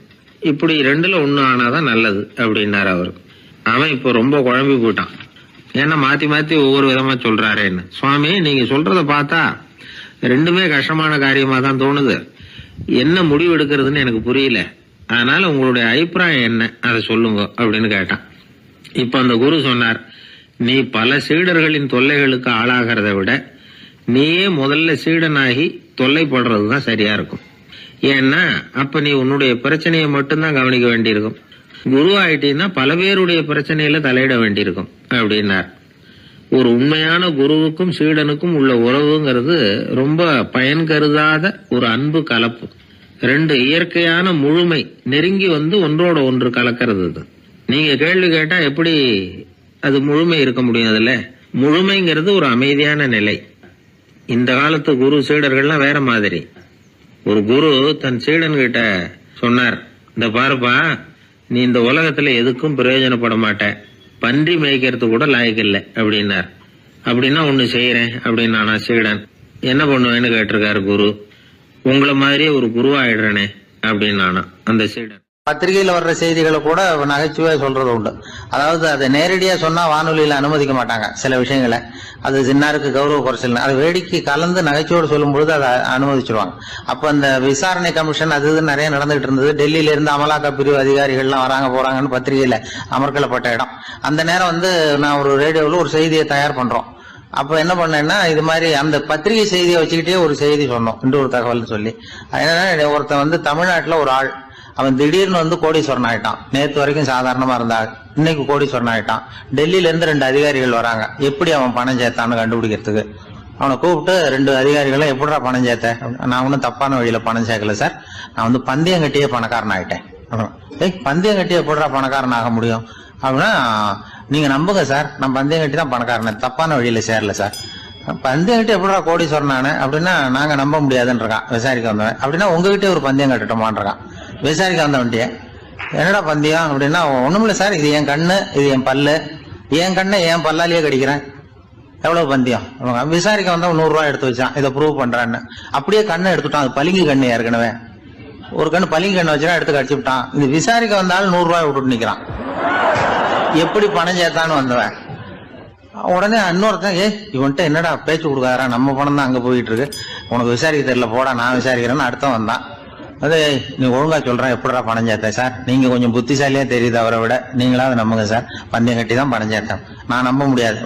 அப்படின்னா உங்ககிட்ட இன்னொரு பந்தயம் கட்டட்டுமா அப்படின்றான். வேண்டாம், அவனை ஏமாத்தி விட்டேன் அதனால வேண்டான்றான். இல்ல சார், அவரு ஏமாந்தது பொய் கண்ணு, பளிங்கு கண்ணுன்னு தெரியாது, ஏமாந்துட்டார். இப்போ உங்ககிட்ட பந்தயம் கட்டது நெஜம் கண்ணு, இந்த பக்கம் பளிங்கு கண்ணு கிடையாது, நெஜம் கண்ணு, இதை பல்லால கடிக்கிறேன் அப்படின்னா அவன் ஒரு 100 ரூபாய் எடுத்து வச்சான். இவன் அப்படியே பல் செட்டை கட்டினான் தனியா, அப்படியே கட்டி கடிச்சு விட்டான். அதையும் விட்டுட்டான். இவன் உடனே 2 பேரும், இவன்கிட்ட பேச பேச நம்ம பணம் தான் அவன்கிட்ட போயிட்டு இருக்கு, இவன் எப்படி பணம் சேர்த்தான்னு கண்டுபிடிக்கிறதுக்கு டெல்லியில இருந்து வந்திருக்கோம், மேற்கொண்டு பேசாத, பேச பேச பந்தயம் கட்டுவான். திரும்பி போறதுக்கு ரயிலுக்கு டிக்கெட்டு சரியா இருக்கா பாடுறான்றான். அவன் கரெக்டா எண்ணி பார்த்து கரெக்டா இருக்கப்பா, மேற்கொண்டு பேசாத, அவன்கிட்ட நம்ம போயிடுவோம், போய் நம்ம அதிகாரிகிட்ட சொல்லிடுவோம்னு சொல்லி போயிட்டு வரேன் சார் அப்படின்னு சொல்லிட்டு மரியாதை போயிட்டாங்க. போய் டெல்லியில பெரிய அதிகாரிகிட்ட போய், சார் அவன்கிட்ட விசாரிச்சு பார்த்தோம் சார், தமிழ்நாட்டுல பந்தயம் கட்டி தான் பணம் சேர்த்தேன்னு சாதிக்கிறான், எங்ககிட்ட ஒரு 200 ரூபாய் வாங்கிட்டான் சார் அப்படின்னு அவருக்கு கோவம் வந்துட்டுது. இந்தியாவுக்கே தலைமை அதிகாரி, இதுக்காகவாடா நீங்க இருக்கீங்க, எத்தனை பேர் இருக்கீங்க உங்களை மாதிரி ஜூனியர் ஆபீசர்ஸ் நம்ம ஆபீஸ்ல இந்தியா பூரா விசாரிக்கிறதுக்கு அப்படின்னா 30 பேர் இருக்கோம் சார். 30 பேருக்கு அனுபவம் பத்தாது, நான் இந்தியாவுக்கே தலைமை அதிகாரி, அனுபவம் ஜாஸ்தி, உங்களுக்கு ட்ரைனிங் கொடுக்கணும் எப்படி ஒருத்தரை விசாரிக்கிறதுன்னு. 30 பேரும் ஒரு ரூம்ல உட்காருங்க, ஒரு ஆள் போய் அந்த ஆளை தமிழ்நாட்டுல இருந்து நீங்க கூப்பிட்டுட்டு வா, வர்ற வரைக்கும் அவன்கிட்ட பேசாதீங்க, பந்தயம் கட்டுவான், மெதுவா கொண்டு வந்து நிறுத்து அப்படின்னா ஒரு ஆள் ஸ்பெஷலா கூப்பிட்டு போட்டான். இது மாதிரி மேடையில நிறுத்திவிட்டு ஒரு தலைமை அதிகாரி 30 ஜூனியர் அதிகாரிகள் அவங்களுக்கு பயிற்சி கொடுக்குறார். இவனை பார்த்து, ஒழுங்கா சொல்லு, எப்படி பணம் சேர்த்த, நான் இந்தியாவுக்கே தலைமை அதிகாரி, என்கிட்ட உண்மையை ஒத்துக்கிட்டீங்கன்னா உன்னை அப்ரூவர் ஆக்கிடுவேன் அல்லது தண்டனையை குறைப்பேன், அந்த அதிகாரம்லாம் என்கிட்ட உண்டு, ஒழுங்கா சொல்லு அப்படிங்கிறார். சார், நீங்க இந்தியாவுக்கே தலைமை அதிகாரி, அனுபவம் ஜாஸ்தி, நீங்களாவது நம்புங்க சார், நான் பந்தயம் கட்டி தான் பணம் சேர்த்தேங்கிறான். இங்கேயே இப்படி சாதிக்கிறேன், உன்னை நம்ப முடியாதுரா அப்படின்னா உங்ககிட்ட ஒரு பந்தயம் கட்டட்டுமா நானா அவர்கிட்ட போய் வேணாண்டா என் ஆளை ஏமாத்தி விட்டேன் அப்படின்னா, இல்ல சார் அவங்க ஏமாந்தது என் உடம்ப பத்தின ரகசியம். என் கண்ணு பளிங்கு கண்ணுன்னு தெரியாது, நான் பல் செட்டு கட்டியிருந்தது தெரியாது, ஏமாந்துட்டாங்க. இப்ப நான் உங்ககிட்ட கட்டுற பந்தயம் உங்க உடம்ப பத்தின ரகசியம். என் உடம்புல என்னடா ரகசியம்? முதுகுல, உங்க முதுகுல ஒரு ரூபா அகலத்துக்கு கருப்பா ஒரு மச்சம் இருக்கு, உண்டா இல்லையானா? இல்லைன்னு தெரியும் அவருக்கு. இல்லடா நேத்து வரைக்கும் இல்ல சார், இப்ப இருக்குது மச்சம் அப்படின்னு உடனே 100 ரூபாய் எடுத்து வச்சார் அவர் தலைமை அதிகாரி. ஒரு 100 ரூபாய் வச்சு சட்டையை கட்டி காட்டுறாரு, மச்சம் இல்ல. இவன் தோத்துட்டான் இங்கிருந்து போனவன். உடனே 200 ரூபாய் எடுத்து வச்சுக்கிட்டு, தோழர்களே இப்படிதான் ஒருத்தரை விசாரிக்கணும், என்கிட்ட இவன் ஏமாந்துட்டான் பாருங்க, துருவி துருவி விசாரிக்கிறதுன்னு சொல்றாங்களே இதுதான் அப்படின்னு விளக்கம் கொடுத்தாரு. அப்போ இவன் மெதுவா ஆரம்பிச்சானா, சார் இந்த பந்தயத்துல உங்களுக்கு 200 ரூபாய் லாபம், ஆனா இதே பந்தயத்துல எனக்கு 2900 ரூபாய் லாபம் சார் அப்படின்றான். என்னடா பண்ண அப்படின்னு கேட்டிருக்காரு. உங்களுக்கு தெரியாம இந்த 30 பேர்கிட்டையும் தனித்தனியா ஒரு பந்தயம் கட்டியிருக்கேன். 30 பேர்கிட்ட என்னடா பந்தயம் கட்டினேன்? ஒண்ணும் இல்ல சார், உங்க எல்லாரும் முன்னாடியும் உங்க மேலதிகாரியை சட்டையை கேட்ட வைக்கிறேன், உங்களுக்கு பந்தயம் கட்டினேன். போயிட்டு உங்க பூரா எனக்கு 2900 ரூபாய் லாபம். அவரு பார்த்தா அதிர்ச்சி ஆயிட்டாரு. தலைமை, சார் நீங்க போங்க சார் அப்படின்னு சொல்லி ஒரு ஆளை கொண்டு போய், சாரை கொண்டு போய் மரியாதையா பக்கத்து ரூம்ல விட்டாங்க. இனிமே அவர்கிட்ட யாரும் பேசாதீங்க வாங்கன்னு சொல்லிவிட்டு, அதுக்கப்புறம் தோழர்களே, இவர் பேச ஆரம்பிச்சாரு, தோழர்களே இனிமே யாரும் தமிழ்நாட்டு பக்கம் விசாரிக்க போகாதீங்க. நீங்க யாராவது போறதுன்னா மத்திய பிரதேசம், உத்தரப்பிரதேசம், இப்படி எத்தனையோ பிரதேசம் இருக்கு, போயிட்டு வாங்க, தமிழ்நாட்டை மட்டும் போகாதீங்க, ஏன்னா அங்க போனா நம்ம பணத்துக்கு ஆபத்து வந்துருது அப்படின்னு சொன்னாருன்னு இந்த கதையை ரேடியோல சொன்னேன். இந்த கதையை உண்மை சம்பவமா சொன்னா அனுமதிச்சிருக்க மாட்டாங்க. இந்த நகைச்சுவைக்கு உள்ள மரியாதை என்னன்னா, அது ஒரு கதை மாதிரி உண்டு பண்ணி இப்படி சொன்னதும், இதுல என்ன என்னுடைய விசேஷம்னா, இந்த ஸ்கிரிப்டை வாங்கிட்டு வர சொல்லி மந்திரியினுடைய பிஏ வந்தார். ஒரு மந்திரி அப்ப இருந்தவர், அவர் பிஏ அடிக்கடி வருவார். வந்து இந்த போன நேற்று முந்தா நாள் ரேடியோவில் சொன்ன அந்த இன்னொரு தகவல் காப்பி ஒண்ணு வாங்கிட்டு வா அப்படி அப்படின்னு கூப்பிடுவார். மேடையில பேசுறதுக்கு எங்களுக்கு தேவை, உபயோகப்படும்னு கேட்பார். அவரு இந்த நிகழ்ச்சி வந்தப்போ உடனே அன்னைக்கு வந்துட்டார் அந்த பிஏ. இன்னைக்கு காலையில சொன்னீங்களே சார், மந்திரி கேட்கிறாரு மேடையில பேசுறதுக்கு அப்படின்னு. நான் அப்பதான் ஆச்சரியப்பட்டேன். பாருங்க, இந்த நகைச்சுவைக்கு உள்ள மரியாதை. அவரே கேட்கிறார், சொல்லப்பட்டதே அவரை பத்தி தாங்கிறது தெரியாம அவரே எப்படி சொல்ல. அதுதான் சிரிப்புக்குள்ள மரியாதைங்கிறது. அது யாரை பத்தி சொல்றோமோ அவருக்கு தெரியாம கூட சொல்லலாம் அதை. அப்படி இது உண்மையில நடந்த சம்பவம். அந்த அமைச்சர் இப்ப இல்ல, உயிரோட எல்லாம் இருந்து வாங்கிட்டு இருந்தார். கிராமத்துல ஒருத்தன் தன்னுடைய நகங்களை வெட்டிக்கிட்டு இருந்தான். வெட்டி முடிச்சதும் ஒரு வயசானவர் அவனை பார்த்து, அதெல்லாம் அடுத்தவன் கண்ணில் படுறது மாதிரி போட்டுறாதப்பா, ஆபத்துன்னார். என்ன ஆபத்துன்னு கேட்டான் இவன். எவனாவது பில்லி சூனியம் வைக்கிறவன் எடுத்துட்டு போயிட போறான் அப்படின்னாரு அவர். வேண்டாத ஒருத்தனுக்கு ஏதாவது கெடுதல் பண்ணணும்னா உடனே மந்திரவாதியை தேடி போறது உண்டு. மந்திரவாதி என்ன பண்ணுவாருன்னா, யாருக்கு சூன்யம் வைக்கணுமோ அவனோட காலடி மண்ணு, முடி, நகம் இதையெல்லாம் அவனுக்கு தெரியாம எடுத்துட்டு வா அப்படிம்பார். இது மட்டும் இல்ல, அழுக்கு துணி, வேறு மனித உருவம் மாதிரி செய்யப்பட்ட பொம்மை, இதெல்லாம் கூட மந்திரவாதிகள் பயன்படுத்துறது உண்டு. இதெல்லாம் ஏமாத்து வேலை. மனிதனுடைய முடி, நகம் இதெல்லாம் வெட்ட வெட்ட வளருது இல்லையா, அதனால அதுக்குள்ள உயிர் இருக்கிறதாக ஆதி மனிதர்கள் நம்பி இருப்பாங்க. அதனால மனுஷங்கிட்ட இருந்து அதெல்லாம் பிரிக்கப்பட்ட பிறகும் கூட அதுகளுக்கும் அந்த மனுஷனுக்கும் தொடர்பு இருக்கிறதாக அவங்க நம்பினாங்க. அந்த நம்பிக்கை தொடர்ந்து அதோட விளைவாதான் இன்னைக்கு மந்திரவாதிகள் நகத்தையும் முடியையும் எடுக்கிறாங்க. அந்த நகத்துக்கும் முடிக்கும் ஒரு பாதிப்பு உண்டாக்குனா அது சம்பந்தப்பட்டவனுக்கு போய் சேரும் அப்படிங்கறது அவங்க நினைப்பு. அவ்வளவுதான் விஷயம். இது மாதிரி நம்பிக்கைகள் தான் இன்னைக்கு நகம், முடி இதையெல்லாம் மற்றவங்க கண்ணில் படும்படி போடக்கூடாது அப்படிங்கிற வழக்கத்தை உண்டாக்கி விட்டுது.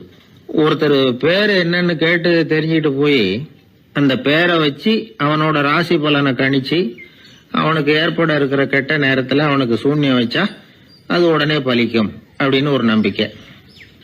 அது மட்டும் இல்ல, சூன்ய தகட்டுல பேரை எழுதி புதைக்கிறதும் உண்டு. இதனாலதான் பெண்கள் கணவன் பேரை சொல்லாத பழக்கம் ஏற்பட்டுதான். அதாவது பேரை கேட்டுக்கிட்டு போய் ஏதாவது கெடுதல் பண்ணிவிட்டா என்ன பண்றது அப்படிங்கிற பயம். அப்படி ஆரம்பிச்ச பழக்கம்தான் இன்னைக்கு ஏதோ மரியாதைக்காக கணவன் பேரை பிறர் முன்னிலையில சொல்றது இல்லை அப்படிங்கறது மாதிரி ஆயிட்டுது. மந்திரவாதிகள் நம்ம ஊர்ல மட்டும்தான் இருக்கிறாங்கன்னு நினைக்காதீங்க, உலகம் பூரா உண்டு. பிசி தீவில் வாழக்கூடிய மக்கள் என்ன செய்வாங்களாம் தெரியுமா? இது மாதிரி மாந்திரீகம், செய்வன, பில்லி, சூனியம் இதெல்லாம் தங்களை பாதிக்காம இருக்கிறதுக்காக வீட்டை சுத்தி அகழி வெட்டி அதுல தண்ணீரை நிரப்பி வச்சிருவாங்களாம். ஆஸ்திரேலியாவில் இருக்கக்கூடிய பழங்குடி மக்கள் கிட்ட ஒரு பழக்கம், ஏதாவது பழங்கள் சாப்பிட்டா அதோட விதைய தண்ணீர்லயோ அல்லது ஆத்துலயோ போட்டுருவாங்களாம். வெளியில போட்டுட்டா அதை எடுத்து செய்வனைக்கு பயன்படுத்திடுவாங்க அப்படிங்கிற பயம். இது மாதிரி உலகம் பூராவும் செய்வினையின் மூலம் அடுத்தவங்களுக்கு பாதிப்பை உண்டு பண்ண முடியும் அப்படிங்கிற நம்பிக்கை இருக்கத்தான் செய்யுது. பொதுவா எல்லா ஊர்லயுமே நகம், முடி, காலடி மண்ணு, மனித உருவ பொம்மை இததான் மந்திரவாதிகள் பயன்படுத்துறாங்களாம். இந்த பில்லி, சூனியம், செய்வினை இதுல இருக்கிற உண்மை என்ன தெரியுமா? நகமோ முடியோ எதையும் செய்யறது இல்ல. சம்பந்தப்பட்டவனுக்கு ஏற்படுற பயம் இருக்கு பாருங்க, அதுதான் பாதிக்கும். இது மனநிலையை பொறுத்த விஷயம். வேற விஞ்ஞான ரீதியான பாதிப்பு இதுல எதுவும் கிடையாது. நம்ம ஊர்ல ஏற்பட்ட பகுத்தறிவு சிந்தனைகள், மூட நம்பிக்கைகளை எவ்வளவோ குறைச்சிருக்குது. இருந்தாலும் ஏமாந்து போறவங்க இன்னமும் இருந்துகிட்டு தான் இருக்கிறாங்க. இந்த காலத்துல சின்ன குழந்தைகளை கூட ஏமாத்துறது கஷ்டம். ஒரு குழந்தை கேட்டுதான், ஏன்பா பிரார்த்தனை பண்ணுனா நமக்கு எல்லாம் கிடைக்குமா அப்படின்னு தான். ஓ கிடைக்குமே அப்படின்னாராம் அப்பா. நீ வச்சிருக்கிறிய பேனா அது கூட கிடைக்குமா அப்படின்னு கேட்டுதான் குழந்தை. ஓ கிடைக்கும் அப்படின்னாராம். அப்படின்னா நீ வச்சிருக்கிற பேனாவை என்கிட்ட கொடுத்துரு, அதுக்கப்புறம் நீ பிரார்த்தனை பண்ணி வேற ஒரு பேனாவை வாங்கிக்கோ அப்படின்னு தான் அந்த சின்ன குழந்தை. ஒரு ராஜா இருந்தார். அவர் ஒரு பெரிய கோயில் கட்டினார். பல ஊர்கள்ல இருந்து சிற்பிகள்லாம் கொண்டுகிட்டு வந்தார். அழகழகா சிற்பங்களை செய்ய சொன்னார். ஊர்ல உள்ள ஜனங்களும் கோயில் கட்டுறதுக்கு அவங்களால முடிஞ்ச உதவியை செஞ்சாங்க. ராத்திரி பகலா வேலை நடக்குது. கோயில் கொஞ்சம் கொஞ்சமா வசந்துகிட்டே வந்துட்டுது. அந்த ஊர்ல ஒரு வயசான அம்மா இருந்தாங்க, ரொம்ப ஏழை. அவங்களுக்கு மனசுக்குள்ள ஒரு உறுத்தல், இந்த ஊர்ல எல்லாரும் இந்த கோவில் கட்டுறதுக்கு அவங்களால முடிஞ்ச உதவியை பண்ணிட்டு இருக்கிறாங்க, நம்மளால ஒன்றும் பண்ண முடியலையே அப்படின்னு நினைச்சு கவலைப்பட்டாங்க. அவங்களுக்கு மனசு கேட்கல, ஏதாவது செய்யணும் நம்மளால முடிஞ்சது அப்படின்னு யோசனை பண்ணாங்க. நல்ல வெயில் நேரத்துல சிற்பிகள்லாம் ரொம்ப சிரமப்பட்டு சிலை வடிச்சுக்கிட்டு இருக்கிறாங்கல்ல, அவங்களுக்கு அந்த நேரம் தாகம் எடுக்குமே. அதனால சிரமப்பட்டு ஒரு குடத்துல தண்ணி எடுத்துக்கிட்டு அதை இடுப்புல வச்சுக்கிட்டு மெதுவா கொண்டுகிட்டு அங்க போறது அப்படின்னு முடிவு பண்ணிட்டு அந்த அம்மா போச்சு. அங்க போய் வேலை செய்யறவங்களுக்கு தாகம் எடுக்கிற போலாம் ஒரு கோவலையில தண்ணியை எடுத்து கொடுத்துக்கிட்டு இருக்கிறது. இப்படியே பண்ண ஆரம்பிச்சுட்டு அந்த அம்மா. ஏதோ அந்த அம்மாவால முடிஞ்ச ஒரு சின்ன உதவி இது. இப்படி கொஞ்சம் கொஞ்சமா வேலை நடந்தது. கோபுரம் வசந்தது, எல்லா வேலையும் முடிஞ்சது. இனிமே கடைசியா கற்ப கிரகத்தின் மேல விமானம் அமைக்க வேண்டியதுதான் பாக்கி. அந்த வேலையும் ஆரம்பமாச்சு. அந்த சிற்பிகள்லயே அனுபவசாலியான ஒருத்தர் இந்த அம்மாவை தேடிட்டு வந்தார். பாட்டி, உங்ககிட்ட இருக்கிற ஏதாவது ஒரு பொருளை கொடுங்க, அந்த விமானத்துல வைக்கலாம் அப்படின்னு நாங்க நினைக்கிறோம் அப்படின்னார். இந்த அம்மாவுக்கு ஒன்றும் புரியல. ஏதாவது இருந்தாவில கொடுக்கலாம், எதுவும் இல்லையே, என்ன பண்றது யோசனை பண்ணாங்க. இத பாருப்பா, என்கிட்ட என்ன இருக்கு, இந்த வாசப்படியில கிடக்குது, இந்த கல்லு தான் இருக்குது, வேணும்னா இதை எடுத்துட்டு போங்க அப்படின்னாங்க. உடனே அந்த கல்லை பேத்து எடுத்துட்டு போயிட்டாங்க அவங்க. அங்க போய் பார்த்தா என்ன ஆச்சரியம், அந்த விமானத்து உச்சியில கலசங்களை அமைக்கிறதுக்கான பிரம்ம எந்திரத்தை மூடுற கருங்கல் ஒண்ணு தேவையா இருந்தது. இவங்க எடுத்துட்டு போன கல்லு அதுக்கு ரொம்ப பொருத்தமா அமைஞ்சு போச்சு. ஏதோ அதுக்காகவே அளவெடுத்து செஞ்சது மாதிரி அமைஞ்சுட்டுது. அந்த கல்லையே அங்க அப்படியே பதிச்சுட்டாங்க. ஒரு வழியா கோவிலை கட்டி முடிச்சாங்க. அடுத்தது கும்பாபிஷேகம். அதுவும் ரொம்ப சிறப்பா கோலாகலமா நடந்து முடிஞ்சது. இவ்வளவையும் பார்த்த அந்த ராஜாவுக்கு மனசுக்குள்ள ரொம்ப பெருமையா இருந்தது. இவ்வளவு பெருசா இந்த கோவில் உருவாகிறதுக்கும் இவ்வளவு சிறப்பா இந்த விழா நடக்கிறதுக்கும் நாம தானே காரணம் அப்படின்னு மனசுக்குள்ள நினைச்சுக்கிட்டார். இப்படி நினைச்சுக்கிட்டே அன்னைக்கு ராத்திரி அரண்மனையில படுத்து தூங்கினார். உடனே ஒரு கனவு. ஆண்டவனே அந்த ராஜாவோட கனவுல வந்தார். ராஜா ஆண்டவனை வணங்கினார். இறைவா, உங்களுக்காக நான் கட்டி இருக்கிற கோவில் எப்படி இருக்குது, நல்லா இருக்குதா அப்படின்னு கேட்டார் ராஜா. அதுக்கு இறைவன் சொன்ன பதில் என்ன தெரியுமா? நீ கட்டின கோவில்ல அந்த கிழவியோட நிழல்ல நான் சுகமா இருக்கிறேன் அப்படின்னாராம். இப்படி சொல்லிவிட்டு கடவுள் மறைஞ்சுட்டார். கனவு கலைஞ்சது. ராஜா விசாரிச்சார், யார் அந்த கிழவி அப்படின்னு. எல்லாரும் விவரத்தை சொன்னாங்க. அப்பதான் ராஜா நினைச்சு பார்த்தார், இந்த கோவிலை நானே கட்டினதாக ரொம்ப பெருமைப்பட்டுக்கிட்டேன். ஆனா அந்த வயசான அம்மா வீட்டு வாசல்ல கிடந்த கல்லு அது இறைவனுக்கு சுகமான நிழல் கொடுக்கறதாக சொல்றாரு அப்படிங்கறத எண்ணி பார்த்தார். நான்கிற எண்ணம் நழுவி போயிட்டுதான். கோபுரம் எவ்வளவு பெருசுங்கிறது முக்கியம் இல்ல, குணம் எவ்வளவு பெருசுங்கிறது தான் முக்கியம். அந்த வயசான அம்மா நம்ம நாட்டுல வாழறது தான் நமக்கு உண்மையான பெருமை அப்படின்னு நினைச்சாராம் ராஜா. இந்த காலத்திலயும் ஒரு ஊர்ல ஒரு கோவில் கட்டினாங்க. எல்லா ஜனங்களும் அவங்களால முடிஞ்சதை செஞ்சாங்க. நம்மால ஒருத்தன் அந்த திருப்பணி குழு தலைவரை போய் பார்த்தான். நான் ஏதாவது ஒத்துழைக்கணுமா ஐயா அப்படின்னு ரொம்ப பணிவா கேட்டான். திருப்பணி குழு தலைவர் சொன்னார், இத பாருப்பா, இந்த கோவில் கட்டி முடிக்கிற வரைக்கும் உன்னுடைய ஒத்துழைப்பு எதுவும் தேவையில்லை. கட்டி முடிச்சு கும்பாபிஷேகம் ஆனதுக்கு அப்புறம் தான் உன்னுடைய ஒத்துழைப்பு ரொம்ப அவசியம் அப்படின்னார். அதுக்கப்புறம் நான் என்ன செய்யணும் சொல்லுங்கன்னா, இவன் இந்த சாமி சிலையை நீ திருடிட்டு போகாம இருக்கணும் அவ்வளவுதான் அப்படின்னாராம் அவர். என்னுடைய நண்பர் ஒருத்தர், அவர் விரல்ல நகமே இருக்காது. என்ன காரணம்னு நினைக்கிறீங்க? எல்லாத்தையும் அவரே கடிச்சு துப்பிடுவார். அப்படி ஒரு பழக்கம். சின்ன குழந்தைகள் நகம் கடிக்குது, விரல் சூப்புது.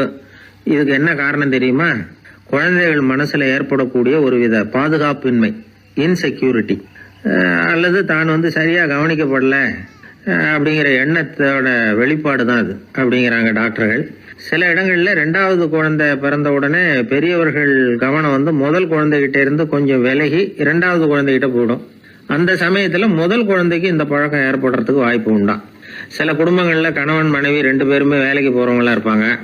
குழந்தை ரொம்ப நேரத்துக்கு பெத்தவங்களை பிரிஞ்சு இருக்க வேண்டிய சூழ்நிலை இருக்கும். குழந்தை ஒரு பாதுகாப்பின்மையை உணர ஆரம்பிக்கும். இந்த பழக்கம் வந்துடும். அதனால ஒரு குழந்தைக்கு தான் ஒதுக்கப்படுறோம் அப்படிங்கிற நினைப்பு வராம பாத்துக்கணும். வளர்ந்த குழந்தைகளும் நகம் கடிக்கும். வயசானவங்க கிட்டையும் இந்த பழக்கம் இருக்கும். இது ஒரு மனச்சிதைவின் வெளிப்பாடு அப்படிங்கிறாங்க மனநல நிபுணர்கள். அம்மா அப்பா திட்டினாலும் சரி, அல்லது ஆசிரியர் திட்டினாலும் சரி, இந்த பழக்கம் வந்துடும். நாம தவறு பண்ணிட்டோம் அப்படிங்கிற நினைப்பு வர்ற சமயம் நகம் கடிக்க ஆரம்பிச்சிருவோம்.